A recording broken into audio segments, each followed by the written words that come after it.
강의 29번째 시간으로 기도의 중요성이란 제목으로 하나님의 말씀을 전하겠습니다.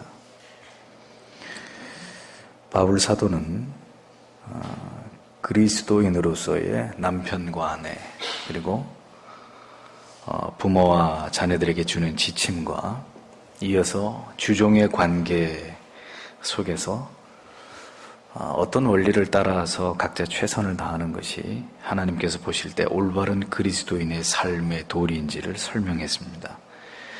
그리고 이어서 바울은 성도들 모두가 함께 힘써야 할 이 신앙의 또 다른 중요한 의무가 있는데 이것을 설명합니다. 그것은 아무리 강조해도 지나치지 않는 기도였습니다. 그래서 2절을 보면 기도를 항상 힘쓰고 기도에 감사함으로 깨어있으라 이렇게 말씀하고 있습니다. 직역을 하면 너희는 기도를 굳게 계속하라. 너희는 감사함 가운데서 그것 안에서 깨어있으라 이런 의미가 됩니다. 첫 번째는 기도를 하되 항상 힘쓰고 이렇게 되어 있잖아요. 그러니까 기도를 쉬지 않아야 된다 라는 사실을 권고하고 있습니다. 데살로니가 전서 5장 17절에 바울은 말하기를 쉬지 말고 기도하라 이렇게 얘기를 했습니다. 그러니까 기도에서 가장 중요한 게 여러 가지가 있겠지만 그 가운데 가장 중요한 것 중에 하나가 무엇이라는 이야기냐. 기도는 쉬지 않아야 된다라는 것입니다. 그래서 기도를 영적인 호흡이다 이렇게 표현을 하지 않습니까? 그러니까 어떤 경우에도 기도의 호흡이 멈추면 영적인 하나님과의 관계도 소원해지고 결국 기도가 이렇게 간헐적이 되면 마귀의 유혹에 넘어지게 되는 일들, 또 영적인 민감함을 잃어버리게 되는 일들이 성도 안에 일어나게 되는 것입니다. 그래서 하나님의 사람들 치고 기도를 쉬었던 사람은 없습니다. 심지어 다니엘을 보십시오. 자기의 생명보다도 정한 시간에 창문을 열어놓고 오늘도 여느 때와 다름없이 기도하는 것을 더 소중하게 여긴 사람이 바로 다니엘이었습니다. 하루쯤은 걸러갈 수 있는 것이고 단속을 피해서 좀 잠잠할 때까지 그 창문을 열지 않고 기도하기를 잠시 쉬었을 수도 있었을 법한데 어떤 법령이 왕에 의해서 선포되는지를 잘 알고 있었던 다니엘은 그날도 기도를 쉬어가지 않고 창문을 열고 기도를 했단 말이죠. 우리가 기도에 실패하고 넘어지는 가장 큰 이유는 하나님께 정한 시간, 그리고 언제나 끊이지 않는 기도에 대한 정한 마음을 품지 않기 때문입니다. 우리의 결연한, 이 기도에 있어서 결연한 의지가 우리 안에 박약하기 때문입니다. 기도에 뜻을 세우지 않는 한 언제나 끊이지 않는 기도의 사람이 되기란 결코 쉬운 일이 아닙니다. 기도할 수 없는 핑계는 날마다 끊이지 않아도 기도하기 위해 세운 뜻은 날마다 유지하기란 쉬운 일이 결코 아니란 말이에요.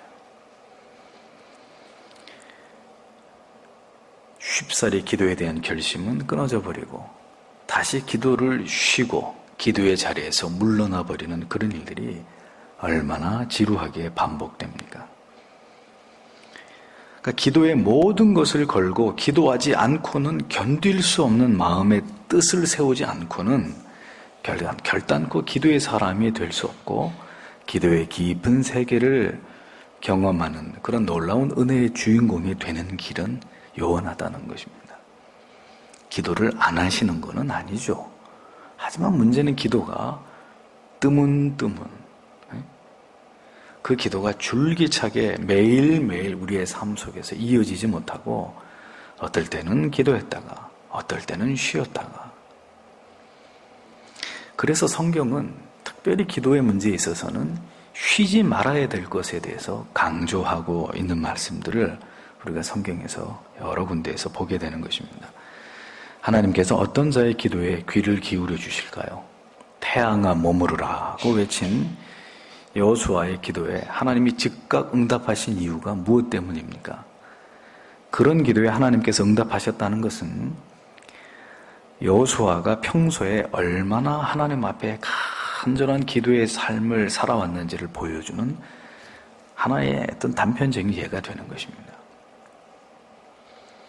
날마다 뜻을 세워서 기도의 장소에서 기도하는 시간을 빼먹지 않았던 그런 사람이라야 하나님께서 그가 부르짖는 긴급한 기도에, 중요한 기도에 결정적으로 응답해 주시는 거예요. 그래서 기도에서 결코 잊지 말아야 될 진리가 있다면 그것은 어떤 경우에도 기도가 쉬지 않게 해야 되는 것입니다. 하루라도 기도 없이 이렇게 넘어가는, 패스하는 일이 없도록 항상 정한 시간에, 정한 장소에서 하나님 앞에 기도하는 것, 가장 중요한 것입니다. 기도가 잘 되는 기도가 잘 되기 때문에 다른 날보다 열심히 기도해야 되는 것이고, 기도가 안 되는 날은 그 기도가 안 되는 날의 고통을 온 가슴으로 느끼면서 또 그 자리에서 지루하게 그 기도의 시간을 채우는 거예요. 오늘은 기도가 안 되네, 그래서 벌떡 일어나면 그런 날들이 많아지면 기도가 잘 되는 날도 없어지게 마련 아니겠습니까? 어디에 있든지 무엇을 하든지 하나님께 드리는 이 생명의 호흡이 멈추지 않도록 성도가 기도를 이어지게 하는 일에 특심을 가져야 됩니다. 이것이 올해 여러분들의 기도의 세계에 일어나야 될 중요한 변화입니다. 이어지게 하라. 끊어지게 하지 마라. 두 번째는 그 끊이지 않는 기도 속에 반드시 포함되어야 하는 것이 있습니다. 그게 뭡니까? 감사입니다.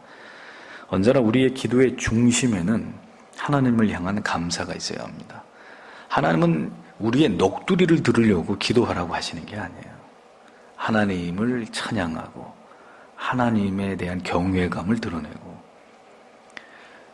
그리고 날마다 우리의 삶 가운데 부어주시는 은혜에 대한 감사를 듣고자 기도하라고 하시는 거지, 그냥 기도 시작하자마자 이거 해주시고 저거 들어주셔야 되고 이거 해결해 주셔야 되고 이런 기도를 우리에게 듣고자 하시는 것이 아니라는 겁니다. 언제나 우리의 기도의 중심에는 감사가 있어야 됩니다. 아니, 언제나 하나님께 간구하며 하나님의 뜻을 구하고 삶의 모든 상황 속에서 하나님의 섭리가 어디 있는지를 깊이 사유하는 성도에게는 언제나 그의 기도 속에서 흘러넘치는 감사가 빠지지 않기 마련입니다. 감사가 죽은 사람, 기도가 죽어 있는 것입니다. 기도가 죽은 사람, 삶 속에서 감사가 소멸되었기 때문입니다. 기도가 잠자고 있을 때 감사도 다 소멸되어 버리는 거예요. 깊은 기도, 간절한 기도, 끊이지 않는 모든 기도 속에서 그렇게 기도할 수밖에 없도록 만드시는 하나님께서 주시는 감사의 이유가 발견되는 것입니다. 기도 속에서 하나님께 드릴 충분한 기도의 제목을 유지하고 있는 성도는 참으로 영적으로 깨어있는 성도라고 말하지 아니할 수 없습니다. 기도 속에서 어떤 상황에서든 감사할 수 있는 그 믿음과 신앙의 정서를 지키고 있는 성도야말로 그의 영혼이 하나님과 교통하고 있다는, 교감하고 있다는 그런 증거가 되는 것이죠. 그래서 성도는 기도할 수 있는 상황에서만 기도해야 될 사람이 아니고, 기도할 수 없는 상황에서조차도 기도하지 않으면 안 되는 이유를 찾아서 기도해야 되는 사람입니다. 그런 투철한 기도에 헌신되고 기도에 집중하고자 하는 마음, 깨어있음이 없다면 그는 기도를 통해서 하나님을 체험하는 자가 될 수 없어요. 기도가 지루하기만 하고 응답은 없고, 그렇게 되면 무슨 감사가 있고 그 기도가 어떻게 계속해서 이어지겠습니까? 기도를 통해서 하나님을 체험하고 하나님의 응답하심을 경험하고 나를 만지시는, 내 마음을, 내 감정을 만지시는 하나님의 그 부드러운 손길을 경험할 때 그런 사람, 상호적일 때 기도가 가장 강력해지고 뜨거워지고 열렬해지는 것은 기도가 상호적일 때인 거예요.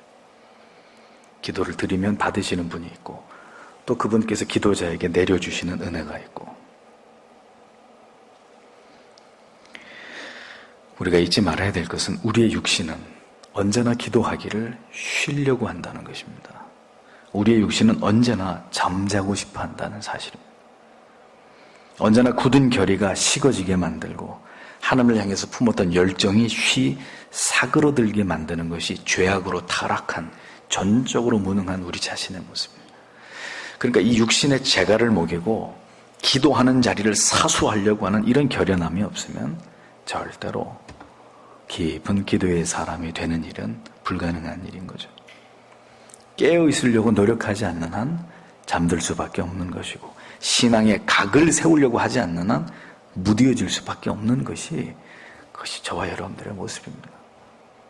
가만 놔두면 점점점 멀어지게 돼 있지, 가만히 놔두라고 내가 알아서 한다고 절대로 죄인은 그렇게 할 수 없습니다.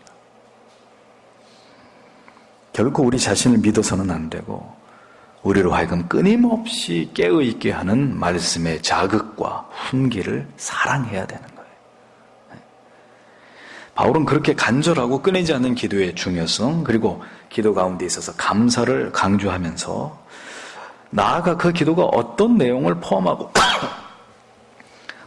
있어야 하는지에 대해서 구체적으로 설명합니다. 3절에 또한 우리를 위하여 기도하되 하나님이 전도의 문을 우리에게 열어주사 그리스도의 비밀을 말하게 하시기를 구하라. 내가 이것을 인하여 매임을 당하였노라. 이렇게 말합니다. 사도가 지속적인 기도를 하되, 끊이지 않는 기도를 하되, 그 기도의 제목에 무엇을 포함시키기를 당부했습니까?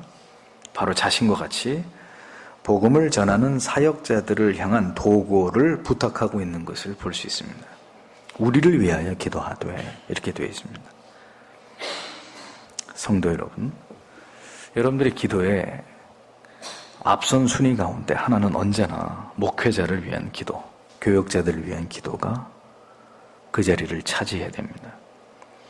주의 진리의 말씀을, 복음을 전하는 모든 전도자들을 위해서 기도해 주셔야 될 의무가 여러분들에게 있다는 사실을 잊어버리시면 안 됩니다. 왜 그들을 위해서 기도해 주어야 되느냐? 그들은 치열한 영적인 전장의 한복판에 날마다 서는 사람들이기 때문입니다. 그들은 언제나 복음을 들고 영혼들에게 외치면서 사탄의 악위에서 그들을 빼앗아 오는 일에 헌신하고 있는 사람들이기 때문입니다. 그 얘기는 다른 말로 하면 그만큼 사탄의 표적이 되고 타겟이 돼서 언제나 마귀에 들끓는 괴롭힘을 짊어지고 가야 되는 사람들이라는 거예요. 단 하루도 마음이 편할 날이 없이 영혼을 위한 해산의 수고를 감당하는 사람들이 그 시대 사도들이었고 이 시대에 주의 복음을 전하는 자들이기 때문입니다. 그래서 그들에게는 언제든지 성도들의 강력한 기도의 지원이 필요하고, 그런 기도의 지원이 있을 때 더 강력한 말씀의 역사, 회심의 역사가 일어난다는 것을 여러분들은 기억해 주셔야 되는 것입니다. 사람의 노력만으로 절대로 되는 것이 아니라, 오늘 바울이 얘기했잖아요. 전도의 문을 열어주시기를 기도해라. 결국 하나님께서 영혼들의 마음의 문을, 마음의 빗장을 열어주셔야 되는 거예요. 제 아무리 똑똑하고 유능한 목회자가 설교를 한다 하더라도 성도님들의 마음의 빗장이 꽉 닫혀 있으면 무엇으로 그 복음의 능력이 나타나겠습니까? 이것은 사람이 열어젖힐 수 있는 문이 아니라 하나님께서 열어주셔야 하는 문입니다. 그러니 사도행전에도 보세요. 사도가 유능했습니까? 아니에요. 하나님께서 그들의 마음을 다 열어주시고 진리를 받아들이게 했기 때문에 수많은 사람들이 회심하고 십자가의 도를 받아들여서 예수의 사람들이 된 거 아닙니까? 사도가 한 일이 아니란 말이에요. 하나님의 전도의 문을 우리에게 열어주사라고 말했습니다. 하나님께서 각 사람의 영혼을 열어주셔서 하나님의 진리의 말씀이 심기어지도록 이렇게 전도의 문이 열리기를 또한 기도하셔야 되는 거죠. 진리를 듣는 자들의 마음이 열리고 성령께서 역사하심으로 그들의 심령에 진리가 깨달아지는, 늘 듣던 그 말씀이 아니라 새로운 말씀으로 내 영혼이 그 하나님의 말씀을 통해 충격을 경험하는 그런 은혜가 있기를 기도해야 되는 책임이 여러분들에게 있단 말입니다. 물론 목회자 자신도 이것을 위해서 쉬지 않고 기도해야 되지만 사도의 힘만으로 다 이것이 가능한 일일 것 같으면 사도가 뭐하러 우리를 위해서 기도해 달라고, 전도의 문이 열릴 수 있기를 기도해 달라고 골로새 교회 성도들에게 부탁했겠습니까? 설교를 듣기를 싫어하고 거부하는 어린 자녀들을 위해서 기도하십시오.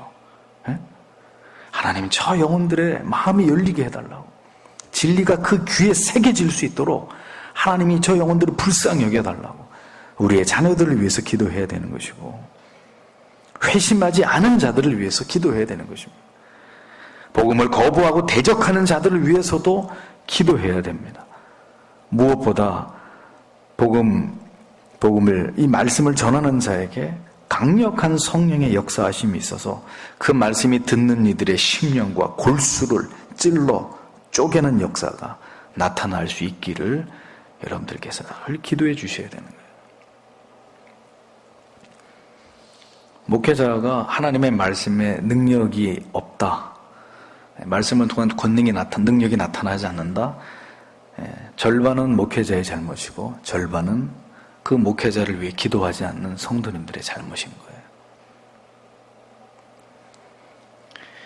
그래서 이 문제는 우리의 생명과 직결되어 있는 문제이기 때문에 여러분들께서 언제나 기도의 상위에다가 기도의 제목을 올려놓고 계속해서 기도해 주셔야 될 부분입니다.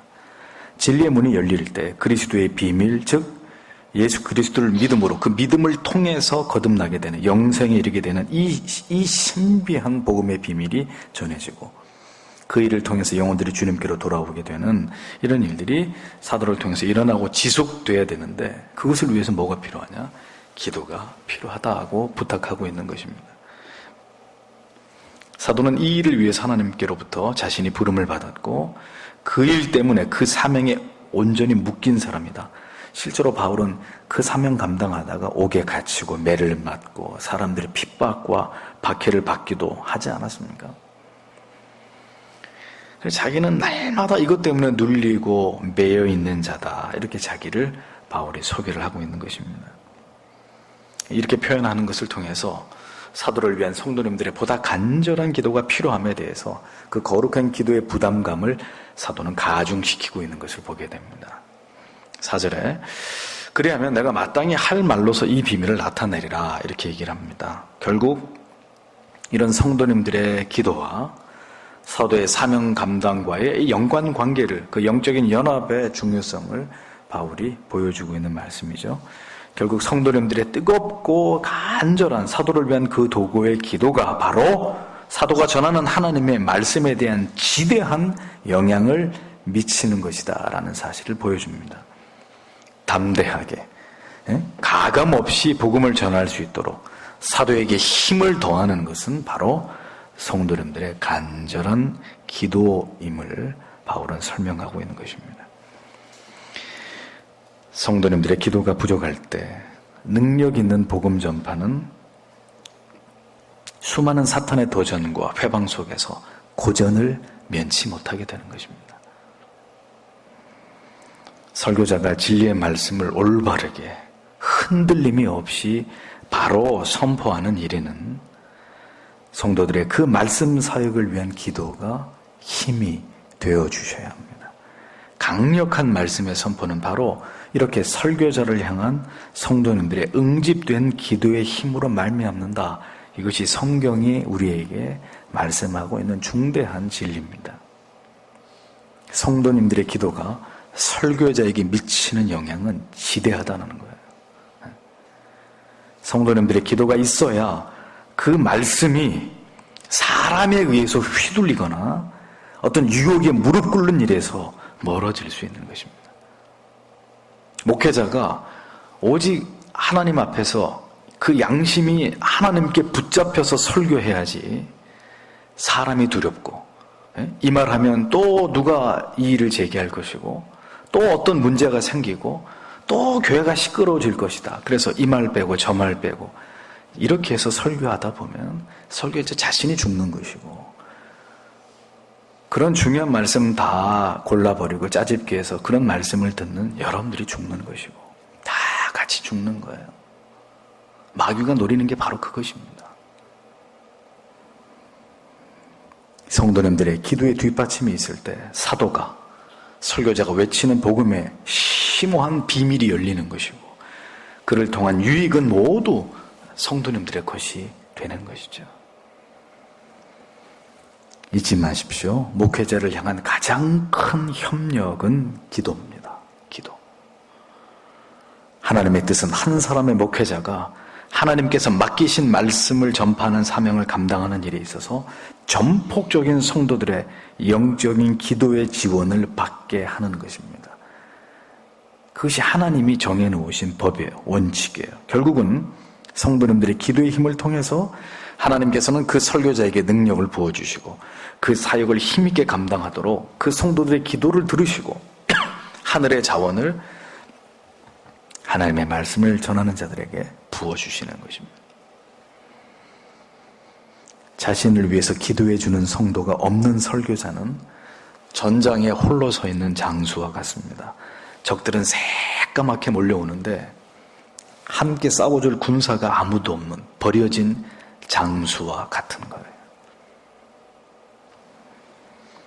목회자가 위기를 넘어가고 말씀에 언제나 힘을 잃지 않으면서 주어진 사명을 끝까지 완수하면서 그 길고 긴 사명의 길을 완주할 수 있는 것은 언제든 그를 위해서 기도해주는 기도의 동지들이 있기 때문입니다. 모든 하나님의 나라의 일들이 그렇습니다. 그 원리가 그래요. 이렇게 힘을 모으고 협력함으로 그렇게 해서 든든히 세워지게 되는 것이 하나님의 나라요, 하나님의 뜻이요, 하나님의 계획입니다. 위대한 복음이 한 사람의 설교자에 의해서 힘있게 증거되고 있는 그곳에는 언제든지 그를 위한 성도들의 기도와 눈물이 있기 때문이라는 것을 잊어버려서는 안 되는 거죠. 5절을 보겠습니다. 외인을 향하여서는 지혜로 행하여 세월을 아끼라 이렇게 말씀합니다. 외인이라고 하면 아직 예수 그리스도를 알지 못하는 모든 불신자들을 뜻합니다. 그런데 그들에게 복음을 전함에 있어서는 각별히 유의해야 될 것이 있는데 그것은 그들과 교제하거나 복음을 전함에 있어서 하나님이 주시는 각별한 지혜가 필요하다는 거예요. 그 지혜를 통해서 그렇게 해야 함을 사도는 분명히 말씀하고 있는 것을 보게 됩니다. 불신자들에게 복음을 전할 수 있는 기회가 항상 있는 것이 아니기 때문에 각별히 불신자들에게 다가가서 진리를 전하기 위해서는 사도가 얘기합니다. 지혜가 있어야 된다. 지혜가.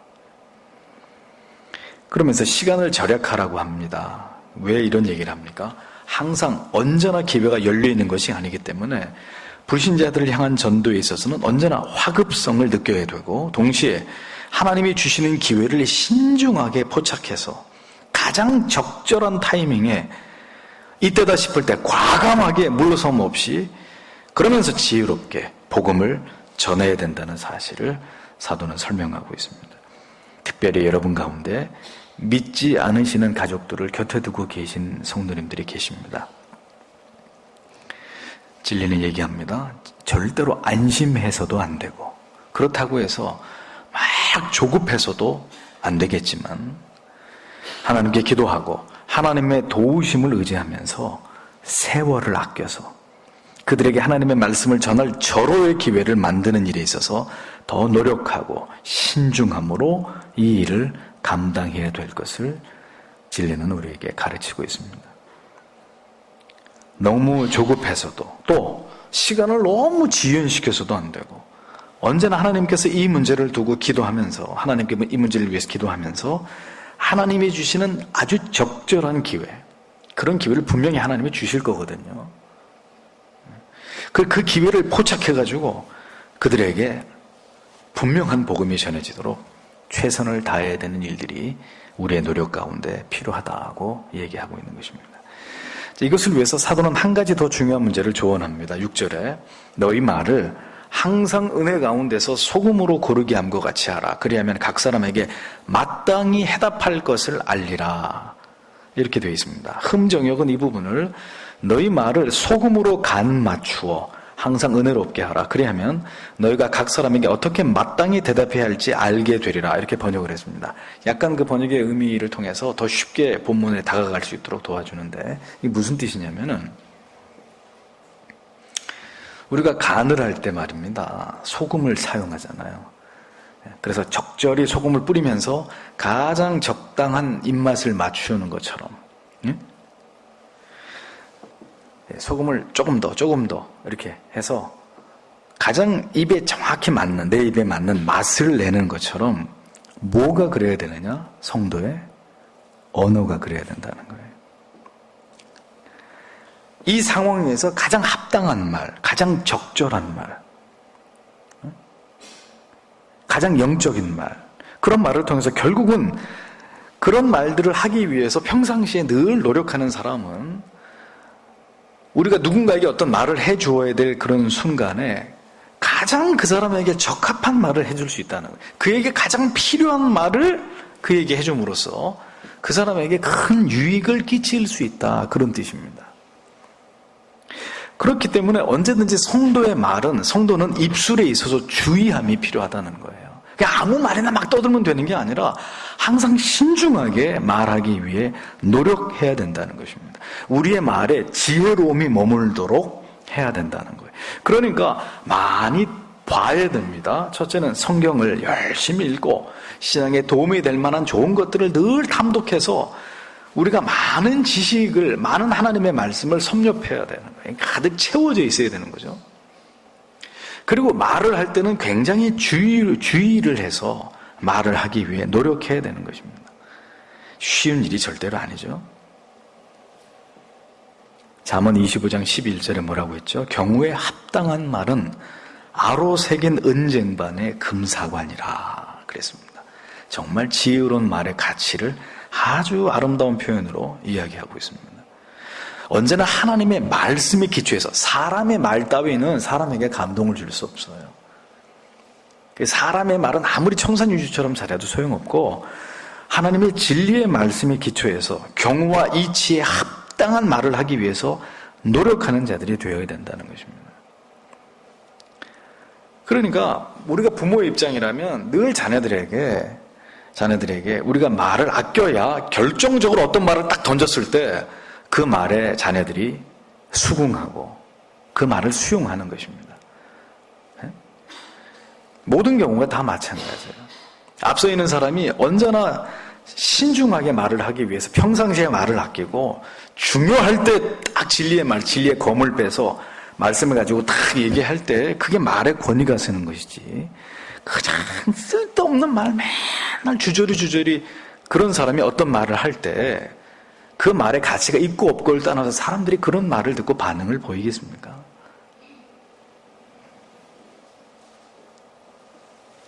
나의 이 말이 듣는 이들에게 어떤 의미가 되고 유익이 될지를 생각하면서 말을 하는 사람은 그 말을 통해서 여러 사람들에게 유익을 끼쳐야 되는 것이죠. 그러니까 말에 신중한 사람이 그 말을 통해서 다른 사람들에게 유익을 끼치는 것이지, 말이 해픈 사람은 뒤에 얘기합니다. 자꾸 실언하고 실수하고 자기의 허물을 다 드러내는 어리석음을 자초하게 되는 것입니다. 말을 주의하는 사람은 그 말을 통해서 사람들에게 꼭 필요한 것을 얻게 해주지만 말에 있어서 부주의하고 경우에 합당하지 않고 부정적이고 악하고 생각 없이 말들로 이런 말의 실수가 빈번해지게 되면 반대로 그의 말을 통해서 많은 사람들이 시험에 들고 고통을 당하는 일들이 일어나게 되는 법이라는 겁니다. 그래서 우리는 진리 안에서 언제나 바른 말, 합당한 말, 은혜스러운 말, 이치에 맞는 말을 하기 위해서 노력할 때, 그렇게 삶과 하나님 앞에서 말을 주의하는 사람은 그 말이 언제나 정돈되게 되어 있습니다. 정제된 말을 하게 되어 있습니다. 사람들에게 꼭 필요한 충고와 위로와 깨달음을 전하는 그런 도구로 쓰임받게 되는 거예요. 그러므로 성도는 되도록이면, 목회자도 마찬가지지만 되도록이면 불필요한 말들을 줄이는 사람들이 돼야 돼요. 불필요한 말들.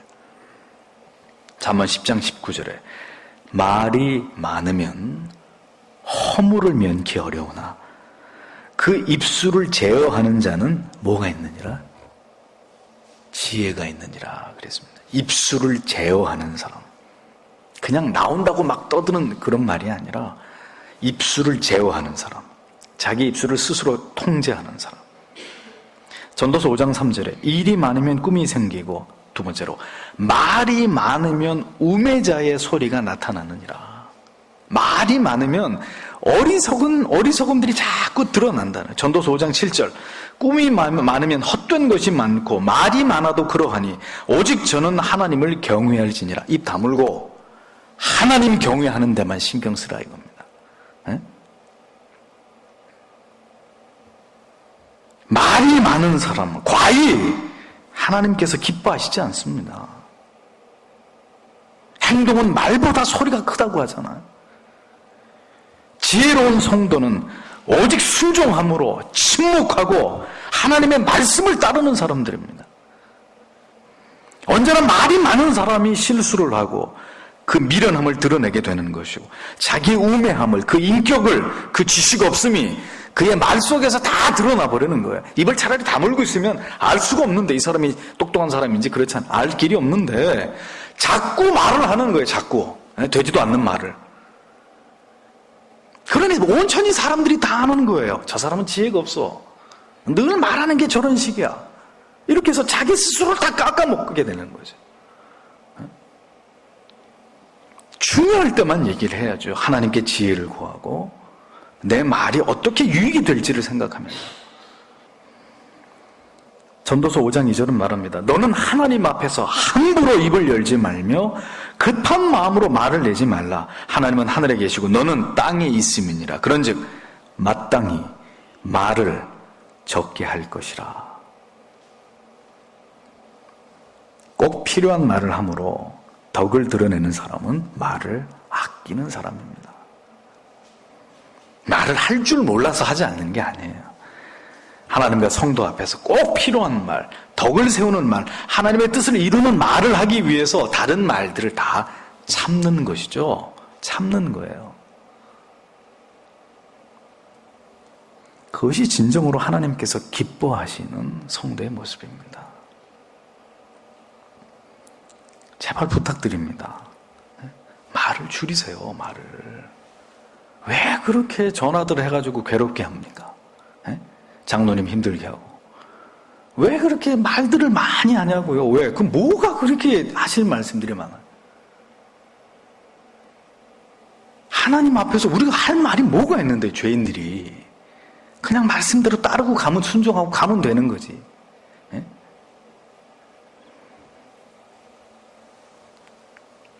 성도의 신앙의 인격과 완성도는 그 사람의 입술을 보면 아는 거예요. 성도됨을 보려면 그가 하는 말을 보면 알 수 있는 것입니다. 다른 거 다 필요 없어요. 우리의 대부분의 말은 하나님을 향해서 기도를 올려드리고, 우리가 해야 할 말은 꼭 필요한 말로 제한할 때 우리의 말을 통해 하나님의 덕을 나타낼 수 있는 거예요. 우리가 하고 싶은 말은 대부분은 기도로 하는 거예요. 기도로. 하나님과 나하고만. 대부분은. 그리고 정말 꼭 필요한 말을 해야 될 때는 덕을 끼치는 말만. 제발 말 많이 하지 마세요. 여러분들한테 손해예요, 손해. 절대로 유익하지 않아요. 우리에게 말의 지혜가 필요함을 구하고 언제나 지혜로운 말을 하려고 노력하시는 그런 성도님들이 되셔야 합니다. 그래야 각 사람에게 마땅히 대답할 것을 하나님께서 그때그때 지혜를 주셔가지고 알려주시는 거예요. 그러니까 그 사람 말을 들을 때마다, 아유, 어떻게 나한테 꼭 필요한 이런 말씀을 저분이 나한테 해주실까? 참 지혜로운 분이야. 다음에 또 저분한테 가서 내가 상담을 해야지. 그렇게 되는 거예요. 그 말 한마디가 금 같은 어떤 가치를 갖는 것이죠.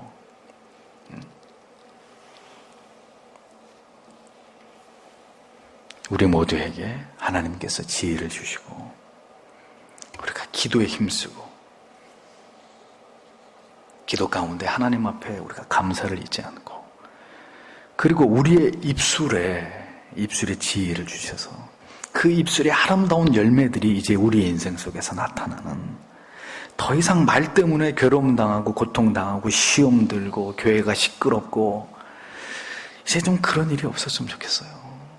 그런 일이 정말 언제나 성도님들이 고요하고 은혜를 사랑하는 사슴 같은 눈망울로 언제나 하나님의 말씀을 경청하고 그리고 조용히 서로의 삶을 나누고 애완을 나누고 기도의 제목을 나누고 그런 천국 같은 교회 언제나 사랑이 있고 따뜻함이 있고 서로 기댈 수 있고 들려오는 말들은 다 은혜스러운 말들 서로를 이렇게 세워주고 말씀으로 보듬어주는 그러면서 때로는 권면하고 때로는 책망하고 그러면서도 때로는 위로하고 이런 말들이 넘쳐나야지 맨 들려오는 말이 교회를 시끄럽게 하고 교회를 쪼개는 말들만 한다 그러면 여기가 어떻게 하나님이 기뻐하시는 하나님이 통치하시는 하나님의 나라가 되겠습니까? 이젠 제발 좀 그만했으면 좋겠어요. 목회자도 너무너무 고통스럽고 이런 일들 때문에 너무 여러분들이 고통을 당해요. 왜 진리가 우리에게 이것을 말씀하시는지를 잊어버리지 마십시오. 가슴에 담으십시오. 그리고 바로 오늘의 우리의 교회가 사도 바울께서 그리 말씀하시는 골로새 교회처럼 그런 교회 되는 일에 여러분 모두의 힘이 필요합니다. 여러분들의 기도가 필요합니다. 그렇게 해서 정말 아름다운 교회, 우리의 자녀들에게 물려줄 수 있는 교회, 많은 사람들이 이 교회를 오고 싶어하고 이 진리의 말씀을 통해서 생명을 얻고자 하는 그런 아름다운 교회가 우리가 섬기는 회영교회가 되었으면 좋겠습니다. 그렇기 위해서 우리가 더 한층 주님 앞에 기도하고 더 노력하고 우리 자신을 더 말씀 앞에 비추어 보면서 진리가 말씀하시는 그런 분량에 이르기까지 더 아름다운 수고를 함께 하시는 여러분들이 되어주시기를 주님의 이름으로 부탁드립니다. 기도하겠습니다.